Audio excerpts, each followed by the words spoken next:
সবাইকে নমস্কার। আজকে আমরা এই মধ্যমগ্রাম থানাতে আপনাদের যে জন্য আমরা ডেকেছি, মেনলি লাস্ট 3 মান্থে আমাদের মধ্যমগ্রাম থানাতে কিছু ইনসিডেন্ট হয়েছে।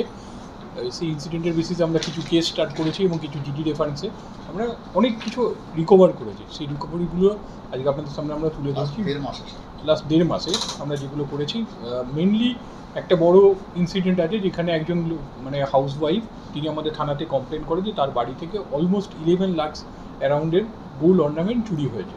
তো আমাদের ইনভেস্টিগেশন টিম যারা আছে, স্পেশালি আমাদের যে অফিসার আছে অনুপ বিশ্বাস, ও যখন এটা তদন্তে নামে আমরা প্রথমেই বাড়ির যে ডোমেস্টিক হেল্পার আছে তাকে আমরা সন্দেহ করি। তারপর প্রলং ইন্টারোগেশনের পরে সে সেটা কনফেস করে এবং ইন্টারেস্টিংলি তার বাড়িতে গিয়ে আমরা যখন এটাকে নিয়ে চেক করি, দেখতে পাই যে মাটির নিচে সেটাকে পুঁতে রেখেছিল, মানে ডিগ করে ভেতরে রেখে দিয়েছিল। সেটা অলমোস্ট 11 ল্যাক্সের অ্যামাউন্টের আছে। তাতে যেগুলো ছিল আছে 4টে সোনার চেন ছিল, 2 জোড়া কানের দুল ছিল, 3টে আংটি ছিল। এটা আমরা রিকভার করেছি and as per court order আমরা ওই যে এটার মানে কমপ্লেনেন্ট যে আছে, যে ওনার আছে, তাকে আমরা এটা রিটার্ন করে দেবো।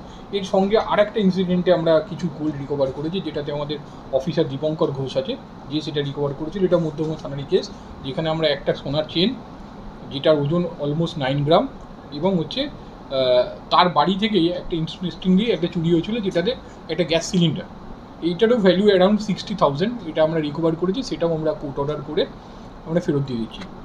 এখানে যেটা ইম্পর্টেন্ট আছে, হাউসমেট যে আছে তার ডিটেলসটা আপনাদেরকে আমরা শেয়ার করব।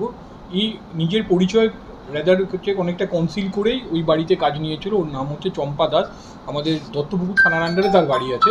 তাকে এবং তার ফ্যামিলি মেম্বার একজন আছে প্রহ্লাদ দাস, তারই রিলেটিভ, তাকে আমরা হচ্ছে এই কেসে ডিটেন করি, পরে অ্যারেস্ট করে কোর্টে ফরওয়ার্ড করে যারা প্রসিডিওর আছে সেটাকে মেনটেন করি।